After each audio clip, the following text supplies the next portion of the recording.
Here's something most people will never admit out loud. You can figure out almost exactly where someone stands financially just by looking at what they own. Not how much they earn, not what car they drive, not the neighborhood they live in. What they own. Because here's the thing. Your asset portfolio is basically a financial fingerprint. It tells the real story. And for most people, that story has four very distinct chapters. There are four stages of wealth. Most people spend their entire lives in the first two without ever realizing there's a staircase going higher. Today, we're breaking down every single stage, what people own at each level, why so many get stuck, and exactly what it takes to move up. If success is your goal and you're ready to level up, make sure you subscribe. Every video is crafted to move you closer to the life you deserve. Let's get into it. Stage 1. The debt trap. Stage 1. Let's call it what it is, the debt trap. If you looked at the average household balance sheet at this level, here's what you'd find. One asset towering over everything else, the home.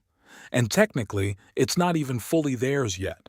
Data from the Federal Reserve's distributional financial accounts shows that households in the bottom 50% of wealth have more than half of their entire net worth locked inside a single primary residence. Half their wealth, one property, one local market, one appraisal standing between them and financial progress. Now, on the surface, that sounds reasonable. Home ownership is supposed to be the dream, right? But look closer and the cracks show up fast. First, the bank still owns most of it. That mortgage statement isn't just a bill. It's a claim on your largest asset. Every single month, hundreds, sometimes over $1,000, exits the household and flows straight to a lender. That money isn't building your future. It's servicing your past. Second, even the equity you do have is locked up tight. You can't spend it. You can't invest it. It doesn't pay dividends. It just sits there, tied to whatever the local real estate market decides to do on any given year. If the neighborhood dips, your net worth dips with it. Outside of the home, this stage looks thin. Maybe a depreciating vehicle, a savings account that's barely keeping pace with inflation, a small retirement account that hasn't really been fed in a while. That's it. The balance sheet is dangerously concentrated in one illiquid, debt-heavy asset. And this is exactly why financial emergencies hit so hard at this level. One job loss, one medical bill, one major repair, and the entire structure shakes. There's no buffer, there's no diversification, there's just the house, the mortgage, and hope. So what's the path out? It's not a raise, it's not a lucky stock pick, it's finishing the mortgage. Think about it this way. If your monthly mortgage payment is $1,300 and you eliminate that payment, you've just unlocked $15,600 per year of cash flow. Not extra income, just recaptured income that used to disappear before you ever got to decide what to do with it.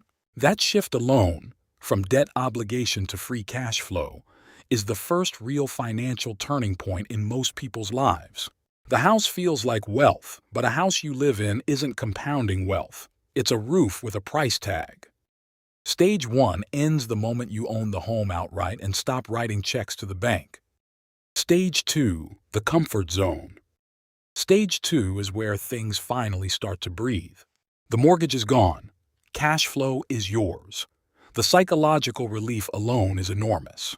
No more writing a large check to a lender every month. No more calculating how many years until you're free. You are free, or at least free of debt. This is the middle class in its truest form, stable, debt-free, and proud of it. And honestly, this stage deserves respect. Getting here requires discipline, patience, and years of commitment. But there's a hidden ceiling built right into this stage, and most people don't see it until it's been holding them down for a decade. Stage 2 is where things finally start to breathe. The mortgage is gone. Cash flow is yours. The psychological relief alone is enormous. No more writing a large check to a lender every month. No more calculating how many years until you're free. You are free, or at least free of debt. This is the middle class in its truest form, stable, debt-free, and proud of it. And honestly, This stage deserves respect. Getting here requires discipline, patience, and years of commitment. But there's a hidden ceiling built right into this stage, and most people don't see it until it's been holding them down for a decade. According to Federal Reserve data, households in the 50th to 90th percentile of wealth still have between 40 and 60% of their net worth sitting in the home. Yes, it's debt-free, but it still dominates the portfolio, and here's why that matters. A paid-off home grows at roughly 3% per year historically. A conservatively managed retirement account might return 5 or 6%. That sounds fine, until you compare it to equities over the long term, where annualized returns have historically averaged between 7 and 10%. That gap sounds small. It's not small. Compounded over 20, 25, 30 years. That gap is the difference between staying middle class and breaking into the upper class. Once the mortgage is gone, most families ease off. They renovate the kitchen. They buy a nicer car. They take the vacation they delayed for years. They start padding the savings account a little more each month. None of those things are bad, but they're not moving the needle forward either. What should happen at this stage is a full redirect. That cash flow that used to go to the bank needs to go into the market, into equities, into index funds, into ownership of businesses, even fractional ownership. But most people don't make that pivot. They take their foot off the gas right when the road opens up. Stage 2 feels like winning, and in many ways it is. But safety is not the finish line. Growth is. Stage 3, the wealth machine. Stage 3 is where wealth stops being a number and starts being a system. At this level, the home is still part of the picture, but it's no longer the star of the show. For households in the 90th to 99th wealth percentile, home equity typically represents only 25–30% of total net worth. The rest? Financial assets, public equities, retirement vehicles, income-producing properties, and early business stakes. This is the level where compounding does the heavy lifting.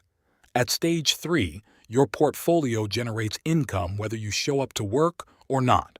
Dividends, capital appreciation, rental income, retirement account growth, it's all moving simultaneously. The machine is running. A typical stage 3 household worth $1 million might look like this: $300,000 in home equity, $350,000 in publicly traded stocks, $250,000 in retirement accounts, and $100,000 in other assets. The home is there. It's just no longer load-bearing. The danger at this stage is overconfidence. After years of watching a portfolio grow, it becomes tempting to swing bigger.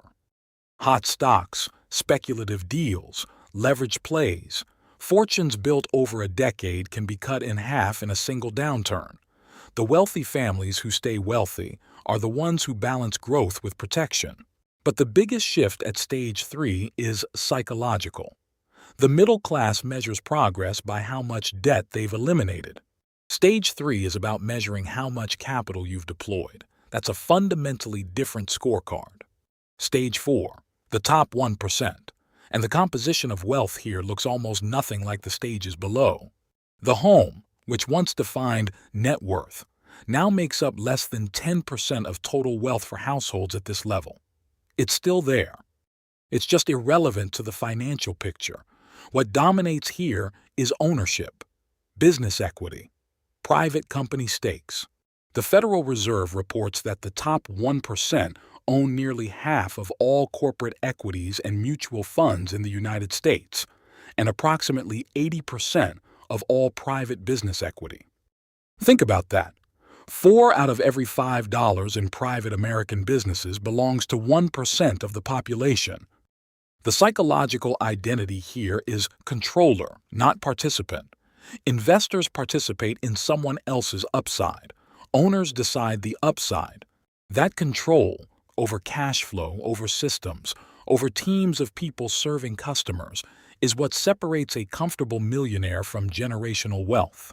At stage 4, wealth is no longer a reflection of hours worked. It's a reflection of the systems owned. Systems that run, generate cash flow, employ people, and compound independently of any individual's daily effort. Every stage feels like the destination when you reach it. Paying off the mortgage feels like freedom. Hitting 7 figures feels like success. And those are real milestones. Don't dismiss them. But each stage also has a ceiling. And wealth doesn't just grow in size. It evolves in form. The bottom 50% of households control 6% of wealth, mostly locked in homes. The top 1% own nearly half of all stocks and the vast majority of private businesses. That gap isn't just about income, it's about what they own and how those assets compound. So here's the real question: which stage are you at right now? And more importantly, what's your plan to graduate to the next one? Know in the comments. Don't forget to share this video with at least one person who will get some insights, because one video is enough to give people enough ideas to change their lives. I'll see you in the next video. And also, don't forget to subscribe to the channel.